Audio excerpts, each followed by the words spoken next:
చెప్పెను. మరియు ఈ మాటలు నమ్మకమును నిజమునై ఉన్నవి గనుక రాయమని ఆయన నాతో చెప్పుచున్నాడు. సమస్తమును చెప్పండి ఎట్లా ఉన్నాయంట? నూతనమైనవిగా. ఇంకా నూతన సంవత్సర వాసన పోలా చాలా మందికి. జనవరి వాసన పోలా, జనవరి ఫస్ట్ వాసన పోలా. ఈరోజు సార్వత్రిక వాగ్దానం. చాలా మంది అంటారు కదా, ఒక్కొక్కరి కన్నా 4 పిల్లలు ఉన్నాయంట. ప్రతి సంవత్సరం దేవుడు 4 పిల్లలు ఇస్తున్నాడు ఒక్కొక్కరికి. అంటే 4 వాగ్దానాలు. 4 చెప్పండి ఏంటి వాగ్దానాలు. ఒకటోది వ్యక్తిగత వాగ్దానం, పర్సనల్ ప్రామిస్. రెండవది కుటుంబ వాగ్దానం, ఫ్యామిలీ ప్రామిస్, కుటుంబ వాగ్దానం. మూడవది సంఘ వాగ్దానం, చర్చ్ ప్రామిస్, సంఘ వాగ్దానం. నాలుగవది సార్వత్రిక వాగ్దానం, యూనివర్సల్ ప్రామిస్. 4 పిల్లలు ప్రతి ఒక్కరికి కూడా ప్రతి సంవత్సరం దేవుడిచ్చే 4 పిల్లలు. 4 పిల్లల్లో వేసిన బిల్డింగ్ ఏమాత్రం కూడా కదలదు. ఈరోజు విశ్వాస జీవితంలో ప్రతి ఒక్కరు కూడా ఈ 4 పిల్లల అనుభవంలో రావాలి. ఒకటది చెప్పండి వ్యక్తిగత. కొంతమంది పెడితే మర్చిపోతారు.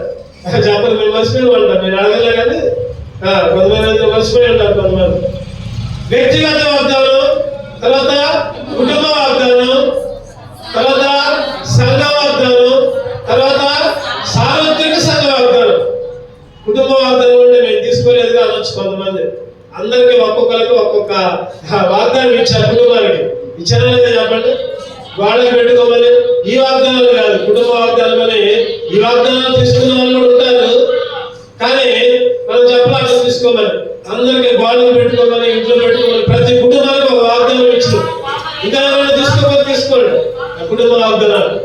ఆ కుటుంబ వాగ్దానాలు, సంఘ వాగ్దానాలు, సార్వత్రిక సంఘ వాగ్దానాలు, వ్యక్తిగత వాగ్దానాలు మన జీవితంలో పిల్లలలాగా విశ్వాస జీవితాన్ని పడిపోకుండా ఉంచుతాయి.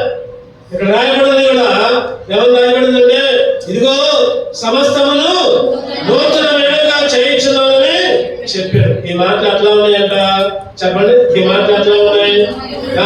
ఒకటోదేమో నూతనంగా ఉంది, రెండోదేమో నమ్మకంగా ఉన్నాయి, మూడోదేమో నిజముగా ఉన్నాయి. ఈ మాటలు నూతనంగా ఉన్నాయి, రెండోది నమ్మకంగా ఉన్నాయి, మూడోది నిజముగా ఉన్నాయి. ఈరోజు ఈ నూతన సంవత్సరంలో ఒక వచ్చాయిలో ఒక వచ్చింది దగ్గర, అయ్యా 2025 అంటూ రాలా పాపం. 2025 అంటూ నాక అయ్యా 2025 వచ్చింది అయ్యా, నాకు ఒక వాగ్దానం ఇస్తావా అని అడిగి, నేనన్నా నీకు ఖచ్చితంగా వాగ్దానం ఇస్తాను అమ్మ. 2025 కాదు, 2026 వచ్చింది, 30 వచ్చింది, 50 వచ్చింది. కాకపోతే నువ్వు జాగ్రత్తగా ఉండు, దేవుళ్ళో ఉండు. అటొక్కాలు ఇటొక్కాలు ఏమాకు, అటొక్కాలు ఇటొక్కాలు చర్చిలో లేకపోతే ఇంకా బయట ఉండమాకు అని చెప్పాను. ఈరోజు చాలా మంది ఎట్లా ఉంటున్నారంటే, లోపల ఒక జీవితం, బయట ఒక జీవితం. అటొక్కాలు వేస్తున్నారు, ఇటొక్కాలు వేస్తున్నారు. చర్చిలో ఉన్న సేపు దేవుని స్తుతిస్తున్నారు, బయటికి పోయిన తర్వాత దెయ్యాన్ని స్తుతిస్తూ ఉంటున్నారు. ఈరోజు నూతనమైన అనుభవంలోకి రావాలి. దేవుడు మనకి ఏం చేస్తాడంటే, సమస్తము కూడా నూతనమైనవిగా చేస్తున్నాడు. అందుకే దేవుని ఆరాధించాలి. మరి ఏమి నూతనమైనవి చేశాడు? చదువుల క్లుప్తంగా కొన్ని విషయాలు. దేవుడు మనకి ఈ సంవత్సరంలో నూతనమైన ఏమి ఇచ్చాడు? మొదటిగా రోమీయులకు రాసిన పత్రిక 6వ అధ్యాయం 4వ వచనం. రోమీయులకు రాసిన పత్రిక 6:4. కాబట్టి తండ్రి మహిమ వలన క్రీస్తు మృతులలో నుండి ఎలాగూ లేపబడినో అలాగే మనమును నూతన జీవము పొందిన వారమై నడుచుకున్నట్లు మనము బాప్తిస్మము వలన మరణములో పాలు పొందుటకై ఆయనతో కూడా పాతి పెట్టబడితిమి. చెప్పండి ఏమొచ్చిందంట? నూతన జీవం. చెప్పాలందరూ చెప్పాలి. నూతన జీవం, న్యూ లైఫ్. అవనస్తులు గుర్తుపెట్టుకో, ఇంగ్లీష్ మాటలు కూడా గుర్తుపెట్టుకో. నూతన జీవం వచ్చిన మనకి. ఈరోజు ఒకప్పుడు బాధ పెట్టబడాల, ఒకప్పుడు మన ఆశలన్నీ మన శరీర క్రియలన్నీ కూడా సజీవంగానే ఉన్నాయి. ఎప్పుడైతే రక్షణ పొందామో, ఎప్పుడైతే మానవలసి పొందామో, ఎప్పుడైతే దేవుని మందిరంలో అడుగు పెడుతున్నామో, దేవుడు ఏం ఇచ్చాడు మనకి? నూతన జీవం. ఇక్కడ ఉంది ఒక మాట, మనము బాప్తిస్మము వలన, చెప్పండి, మరణములో పాలు పొందుటకై ఆయనతో కూడా పాతి పెట్టబడితిమి. పాతి పెట్టబడ్డాం, మరణంతో చనిపోయాం. ఈరోజు జీవించేది మనం కాదు, దేవుడే మనలో జీవిస్తున్నాడు. అందుకని దేవుడు అంటున్నాడు నూతన జీవం. 2024లో చచ్చిపోయి ఉన్నాము, ఎన్నో విషయాల్లో చావుకు సమీపంగా ఉన్నాం, బ్రతికే ఆశ లేని పరిస్థితుల్లో ఉన్నాం. పౌలు గారు అంటారు కదా, ఆ వాడ ప్రయాణం చేసుకుంటూ పౌలు గారు అంటారు, ఇక బ్రతుకుతామన్న ఆశ మాకు ఏమాత్రం కూడా లేదు. గాలి తుఫాన్లు, ఎన్నో అలలు ఆ సముద్రంలో వాడలు తలకిందులుగా చేశారు. చూద్దామండి అపోస్తుల కార్యాలు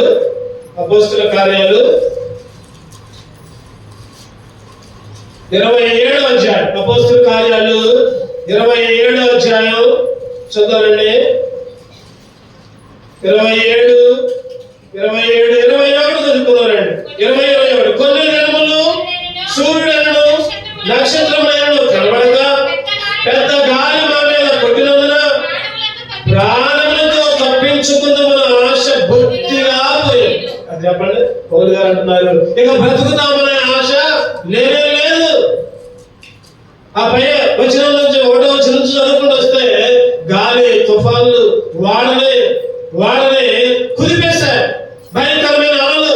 2024 అనే వాడ, 2024 అనే వాడలో నువ్వు నేను జీవిస్తూ ఉంటే, ఆ 2024 అనే వాడలో ఎన్నో కష్టాలు, ఎన్నో ఇబ్బందులు, బ్రతుకుతామనే ఆశ లేదు. మరణం, ఇక్కడ ఉంది ఒక మాట, ప్రాణములతో తప్పించుకుందామన్న ఆశ బొత్తిగా పోయేను. భయపడ్డారు, అక్కడ భయపడ్డారు. ఇక చచ్చిపోతామని అనుకున్నారు. ఈరోజు నువ్వు నిలబడంతే భయపడ్డావు. ఏంటి మన బ్రతికేంటి, మన పరిస్థితి ఏంటి, నా కుటుంబం ఏంటి ఈ పరిస్థితి? ఎన్నో ఇబ్బందులు, ఎన్నో ఇరుకులు, ఎన్నో కష్టాలు, ఇక ఆశ్చర్యం మాత్రం కూడా లేదు. అటువంటి పరిస్థితుల్లో దేవుడు ఏం చేశాడంటే, చెప్పండి, నూతన జీవం లేపాడు. చనిపోయిన నిన్ను నన్ను లేపి నూతనముగా ఆయన ఆరాధించేవాడుగా చేసుకున్నాడు. అందుకే ఆరాధించాడు. ప్రభువా, సమస్తము నూతనమైన చేశావయ్యా, నాకు నూతన జీవం ఇచ్చావు, నాలో నూతన జీవం ఇచ్చావు, న్యూ లైఫ్ నా జీవితాన్ని అనుగ్రహించావు. అందుకే నేను స్తుతిస్తున్నాను. రెండవదిగా చూద్దామండి. యెషయా గ్రంథం 41:1. యెషయా గ్రంథం 41:1. దీపములారా నా ఎదుట మౌనముగా ఉండుడి, జనములారా నూతన బలం పొందుడి. చెప్పండి, ఏ బలం అంట? నూతన బలం. రెండవది, ఇదిగో సమస్తము నూతనమైనగా చేస్తున్నా అన్నాడు. నూతనమైనగా చేస్తున్నానే నీకు నాకు ఏమి ఇచ్చాడంటే, ఒకటోది చెప్పండి, చెప్పాలి, నూతన జీవం, ఇంగ్లీష్ లో న్యూ లైఫ్. రెండవది చెప్పండి, నూతన బలం, న్యూ స్ట్రెంగ్త్. నూతన బలం ఇచ్చాడు దేవుడు. నూతన బలం, బలహీనమైన సమయంలో ఆయన బలపరిచాడు. చెప్పండి, బలహీనమైన సమయంలో, బలహీన సమయములో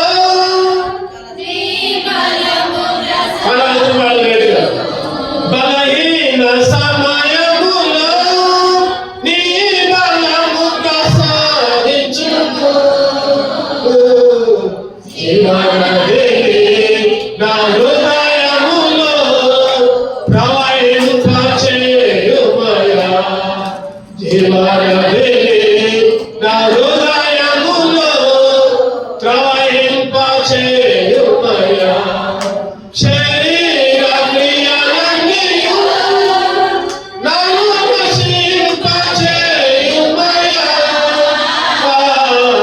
శరీర క్రియలన్నీయు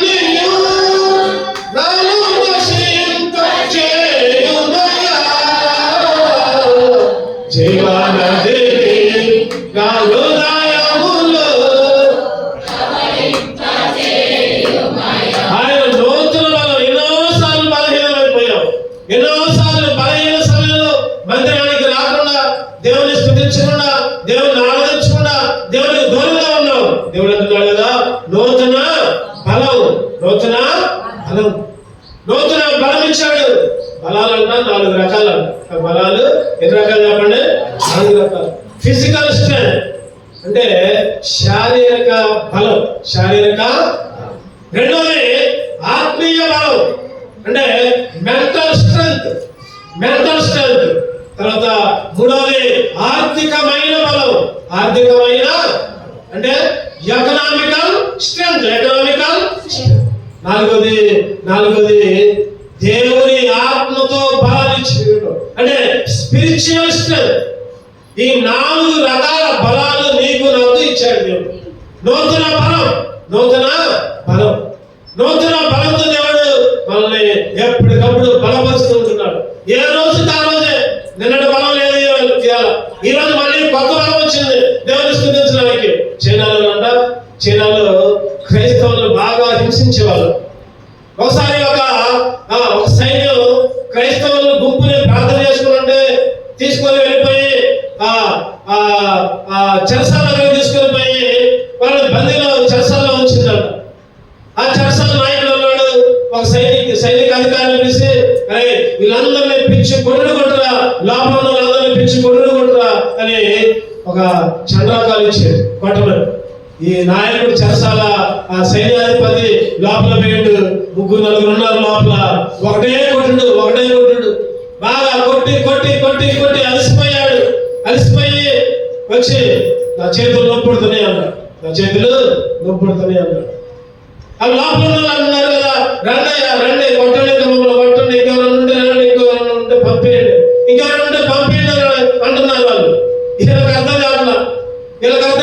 ఏంటి మేము కొట్టి కొట్టిన వాళ్ళమే మా చేతులు అలసిపోతే వీళ్ళు ఇంకా కొట్టండి అంటున్నారు అని అడుగుతుంటే వాళ్ళు అడుగుతారంట, ఏంది మీ సంగతి ఏంటి అంటే, దేవుడు మాకు ఎప్పటికప్పుడు బలాన్ని ఇస్తాడు. దేవుడు తను నిలడానికి లేకపోతే ఇంకా ఏదైనా దేవుడి విషయంలో ఏ కార్యం చేయడానికైనా దేవుడు మాకు నూతన బలం ఇస్తాడు. రాకుంటే ఆ సైనికాధికారి వాళ్ళ ప్రవర్తన చూసి మార్పు చెందాడంట. అయ్యో నిజమా, దేవుడిలో ఎంత శక్తి ఉందా, దేవుడు అంటే ఎంత గొప్పడా. కొట్టి అలసిపోయిన వాడే, కొట్టిన వాళ్ళే ఇంకా కొట్టండి అంటే దేనికైనా సిద్ధపడ్డారు వాళ్ళు. దేవుడు వాళ్ళకి ఎప్పటికప్పుడు నూతన బలాన్ని ఇచ్చాడు. ఈరోజు నీ జీవితంలో, నా జీవితంలో కూడా దేవుడు నూతన బలాన్ని ఇచ్చాడు. అందుకే దేవుని ఆరాధించాలి, అందుకే దేవుని స్తుతించాలి. ఈరోజు శారీరకంగా, ఆత్మీయంగా, తర్వాత ఆర్థిక పరంగా, లేకపోతే ఇంకా రకరకాలుగా దేవుడు నూతన బలాన్ని ఇచ్చిన వాళ్ళ ముందుకు సాగింపజేస్తున్నాడు. అందుకే ఆరాధించాలి. మూడవదిగా చూద్దామండి. మూడవదిగా ఏస్కేలు 11:19. ఏస్కేలు 11:19. 694 పేజీ. వారు నా కట్టడలను నా విధులను అనుసరించి గైకొన్నట్లు నేను వారి శరీరంలో నుండి రాతి గుండెను తీసివేసి వారికి మాంసపు గుండెను ఇచ్చి వారికి ఏక మనస్సు కలగజేసి వారి యందు నూతన ఆత్మ పుట్టించును. నూతన ఆత్మ. చాలు చెప్పండి. నూతన ఆత్మ, న్యూ స్పిరిట్. మూడు లక్షణాలు చూసాడు. నూతన జీవం, న్యూ లైఫ్. రెండోది నూతన బలం, న్యూ స్ట్రెంగ్త్. మూడోది నూతన ఆత్మ, న్యూ స్పిరిట్. దేవుడు మనకి నూతన ఆత్మ ఇచ్చాడు. నూతన ఆత్మ. ఈరోజు శారీరక ఆత్మ కాదు, శారీరక ఆత్మ మనలో లేదు. దేవుడు మనం ఎప్పుడైతే రక్షణ పొందామో, ఎప్పుడైతే మారు మనసు పొందామో, ఎప్పుడైతే దేవుని బిడ్డలుగా దేవుని మందిరంలో గడుపుతున్నామో, దేవుడు మనకి శారీరక తలంపులన్నీ తీసివేస్తాడు. దేవుని ఆత్మ. రోమీయులకు రాసిన పత్రిక 8:14 చదవండి.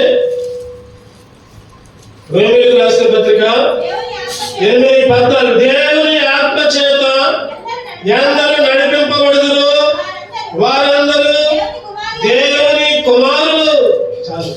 దేవుని ఆత్మ చేత. ఈరోజు దేవుని ఆత్మ చేత నడిపించబడ్డాం కాబట్టి దేవుని మందిరంలోకి వచ్చాం. దేవుని కుమారులుగా ఈరోజు దేవుని ఆత్మ లేకపోతే దేవుని మందిరంలోకి రాము. దేవుని మందిరంలోకి రాకపోతే చెప్పండి, దేవుని కుమారులు దెయ్యం కుమారులు, దెయ్యం కుమారులు.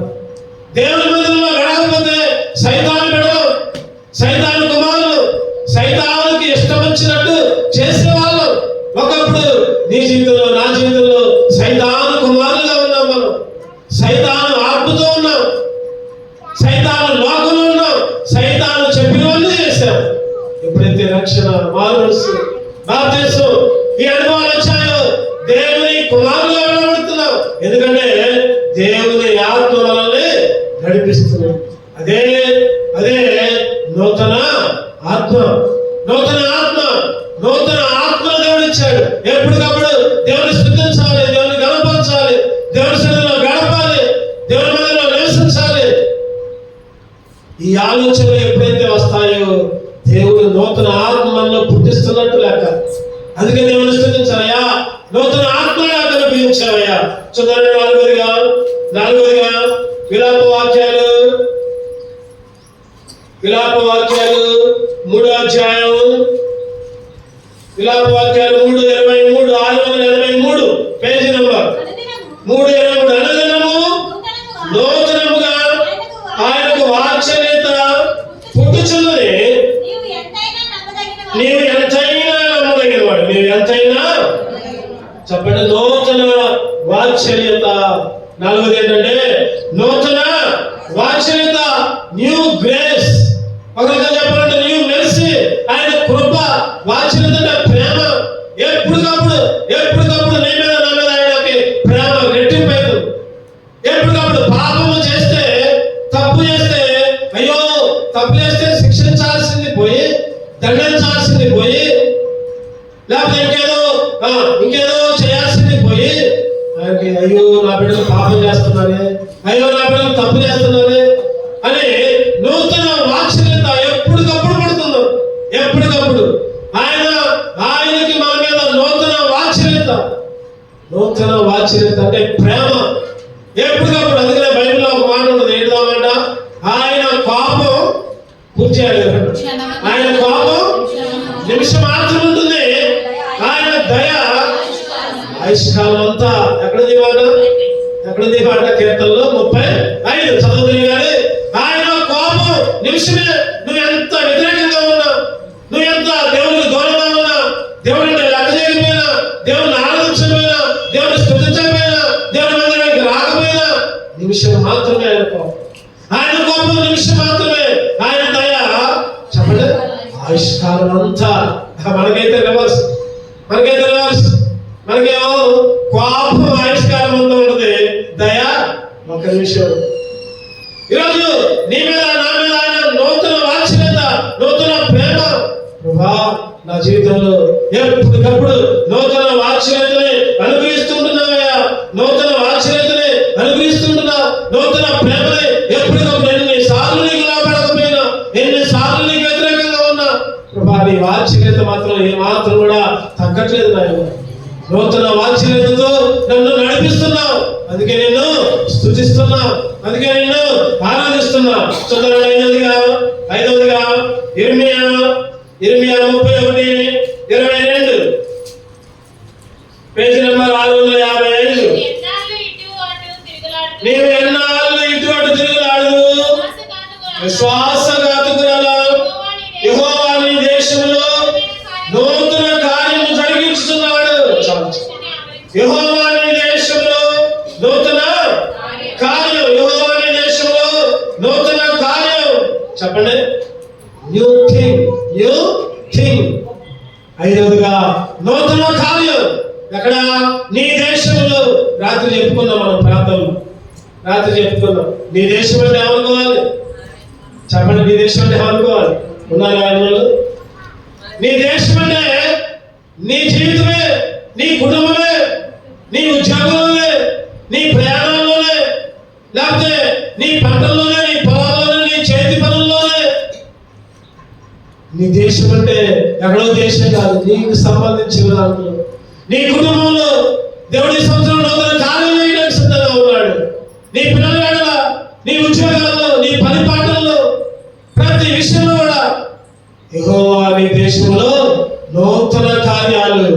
ఈరోజు దేవుని స్తుతించాలి. అయ్యా నా జీవితంలో, నా కుటుంబంలో ప్రభువా నూతన కార్యాలు చేయడానికి సిద్ధపడ్డాను. ఆయన నూతన కార్యాలు చేయడానికి సిద్ధపడ్డా. ఆయన ఎప్పటికప్పుడు నూతన కార్యానికి ఏదో ఒకటి చేయాలని ప్రయత్నం, ఏదో ఒకటి చేయాలని ప్రయత్నం, ఏదో ఒక దేవుని మీద కుమరించాలని ప్రయత్నం. కానీ మనమైతే దూరంగా ఉంటున్నాం. దేవుడు నూతన కార్యాన్ని దేవుడు మన జీవితంలో చేయడానికి సిద్ధంగా ఉన్నాడు. నూతన కార్యం చెప్పుకున్నాం. రాత్రి చాలా మంది రాలేదు, మళ్ళీ ఒకసారి చెప్తున్నాం. చెప్పండి. తండ్రి కుమారుడితో అంటున్నాడు, ఏమని? కుమారుడా, ఇష్టం వచ్చిన తిరుగుతున్నాడు కుమారుడు. తాగుడు, తిరగడం, చదివేది లేదు, డిగ్రీ చదువుతున్నాడు, కాలేజీ పోతున్నాడు. తండ్రి అన్నాడు కదా కుమారుడు పిలిస్తే, అరే నువ్వు డిగ్రీ పాస్ అయితే చెప్పండి నీకు సైకిల్ కొనిస్తారా? సైకిల్ కొనిస్తారా? ఆ కుమారుడికి సైకిల్ ఇస్తే మంచిదేగా అని ఇక ఆ రోజు నుంచి చెడు సాహసాలు మానేశాడు. చదవటం మొదలు పెట్టాడు. చదువుతా ఉన్నాడు, చదువుకుంటా ఉన్నాడు. పరీక్షలు రాశాడు. పాస్ కాదు మాత్రమే కాదు, college first, university first, gold medal. తండ్రికి సంతోషం ఆగపట్టాలి. అరే నా కుమారుడు పాస్ అయితేనే సైకిల్ కొనిస్తాను అనుకుంటే వాడు కాలేజీ ఫస్ట్ వచ్చాడే, గోల్డ్ మెడల్ వచ్చిందే, యూనివర్సిటీ ఫస్ట్ వచ్చిందో, సైకిల్ కాదు నేను కొనిచ్చేది. ఏమనుకున్నాడు చెప్పండి? మోటార్ సైకిల్ కొనిస్తా అనుకున్నాడు. ఫస్ట్ ఏమో సైకిల్ అనుకున్నాడు, తర్వాత మోటార్ సైకిల్. ఈ జీవితంలో, నా జీవితంలో కూడా మన తండ్రి మనకి, నీకు నాకు ఏదో ఒకటి ఇద్దామని ఆలోచిస్తుంటుంటే మనం ఇంకా లోబడి, ఇంకా ఆయన మెప్పించి, ఆయన మందిరంలో ఆయన స్తుతించి, ఆయన ఘనపరిచి, ఆయన ఆరాధించి, ఆయనకి ఇష్టమైన వ్యక్తులుగా జీవిస్తే ఆయన ఇద్దామనుకున్నది కాదు, ఇంకా రెట్టింపుగా, ఇంకా నీకు ఏది అక్కడో అంతకంటే ఎక్కువగా దేవుడు నీకు ఇచ్చడానికి సిద్ధంగా ఉన్నాడు. అదే నూతన కార్యం. చెప్పండి, దాన్ని ఏమంటారంటే నూతన కార్యం. ఈరోజు మన జీవితాల్లో, మన కుటుంబాల్లో, మన పిల్లల విషయాల్లో దేవుడు నూతన కార్యం చేయడానికి సిద్ధంగా ఉన్నాడు. ప్రభా నా జీవితంలో నూతన కార్యాలు చేస్తున్నావయ్యా, అందుకే నేను స్తుతిస్తున్నా. ఎన్నది చెప్పండి, ఎన్నది? 5. చెప్పండి, ఎవడదండి? చెప్పండి పట్ల నూతన జీవం, న్యూ లైఫ్. 2వది నూతన బలం, న్యూ స్ట్రెంగ్త్. 3వది నూతన ఆత్మ, న్యూ స్పిరిట్. 4వది నూతన ఆశ్చర్యం, న్యూ గ్రేస్, న్యూ మెర్సీ. 5వది నూతన కార్యం, న్యూ థింగ్. సుందర 4గా క్లుప్తంగా ధ్యానించుకున్నాను. దానియేలు 11:39. దానియేలు 11:39. మరియు 744 పేజీ. మరియు ఈ కొత్త దేవతను ఆధారం చేసుకుని కోటలకు ప్రాకారములు కట్టించి నూతన విధముగా తన వారికి మహాఘనత. నూతన విధముగా తన వారికి మహాఘనత అంటే అర్థం ఏంటంటే నూతన ఘనత. చెప్పండి, నూతన, చెప్పండి, చెప్పాలి. నూతన ఘనత, న్యూ హానర్, నూతన ఘనత. ఒకప్పుడు ఘనత లేదు, ఒకప్పుడు గౌరవం లేదు. దేవుడు అన్నాడు, ఇప్పుడు నీకు నూతనంగా ఘనతిస్తా. ఎక్కడైతే ఓడిపోయావో అక్కడ నిన్ను గెలిపిస్తా అంటున్నాడు దేవుడు. ఎక్కడైతే తలదించుకున్నావో అక్కడ నిన్ను తల ఎత్తుకున్నట్టు చేస్తా అంటున్నాడు దేవుడు. ఎక్కడైతే నువ్వు ఏడ్చావో, ఎక్కడైతే నువ్వు దుఃఖపడ్డావో అక్కడ నిన్ను సంతోషాన్ని నీకు నింపుతా. ఈరోజు నూతన ఘనత. ఈరోజు ఎక్కడైతే అవమానం పొందావో దేవుడు నిన్ను అక్కడే, చెప్పండి, తల ఎత్తుకునేటట్టు, అక్కడే నిన్ను గౌరవించినట్టు. చెప్పండి, రాత్రి చెప్పుకున్నాం, మళ్ళీ రాత్రి చెప్పుకున్నాం యేసేపు గురించి. ఎక్కడైతే బానిసగా ఉన్నాడు, ఎక్కడైతే దాసుగా ఉన్నాడు, ఎక్కడైతే పనుడుగా ఉన్నాడు, ఎక్కడైతే చెరసాలలో ఉన్నాడు, చెప్పండి, అక్కడే దేవుడు ఏం చేశాడు? ప్రధానమంత్రిగా అక్కడే. నేను అనుకుంటా ఆ పోతీపరు భార్య తర్వాత వాళ్ళ ఇంట్లో పనిచేసింది కదా, తర్వాత పోయి నమస్కారం చేస్తుంటారు అనుకుంటా నేను. ఎక్కడైతే అవమానం ఉందో నూతన ఘనత, నూతన ఘనత. ఆ రోజు హామాను మొర్దెకైని ఉరిదామని అనుకుంటాడు, మొర్దెకైని ఎట్లయినా చంపేయాలనుకుంటాడు, ఒక ఉరికమ్మాన్ని కూడా సిద్ధపరుస్తూ ఉంటాడు. చెప్పండి, ఎవరు ఎక్కారు ఆ ఉరికమ్మాన్ని? హామానే ఎక్కాడు. ఎవరైతే ఉరియాలి, ఎవరైతే చంపుదామని అనుకున్నారో ఆ మొర్దెకైని తర్వాత రాజు గొప్పగా ఊరేగించాడు. ఓ అందరి ముందు చాటి వేసుకుంటూ ఘనత వచ్చినట్టు. అవమానం లేదు, ఇప్పుడు ఘనత. ఈరోజు నీ జీవితంలో, నా జీవితంలో కూడా, నీ జీవితంలో, నా జీవితంలో కూడా ఎన్నో నిందలు, ఎన్నో అవమానాలు, ఎన్నో ఇబ్బందులు, ఎన్నో ఇరుకులు, ఎన్నోసార్లు తలదించుకునే పరిస్థితి. నిజంగా నా జీవితంలో అయితే ఎన్నోసార్లు తలదించుకునే పరిస్థితి, ఎన్నోసార్లు అవమానం. ఎక్కడైతే అవమానం పడ్డానో దేవుడు అక్కడే నన్ను నిలిపాడు. ఎక్కడైతే అగౌరవం లేదో దేవుడు అక్కడే నన్ను గౌరవపరిచాడు. దేవుడు ఎప్పటికప్పుడు ఏం చేస్తున్నాడు చెప్పండి? న్యూ హాలం, నూతన ఘనత, నూతన ఘనత. ఈరోజు ఈ సంవత్సరంలో దేవుడు నూతన ఘనత ఇయడానికి సిద్ధపడ్డాడు. అయ్యా నాకు నూతన ఘనతని ఇయడానికి సిద్ధపడ్డావా? నా జీవితంలో నూతన ఘనతని అయ్యా, అటువంటి నూతన ఘనతలు నా జీవితంలో అనుగ్రహించినందుకై నేను స్తుతిస్తున్నా, నిన్ను ఆరాధిస్తున్నా. చివరిగా చూద్దామండి, ఇంకో మాట చూసుకుని మనం ఆరాధనలోకి వెళ్దాం. ఇంకొక మాట చూసుకుందాం. కీర్తనలు 33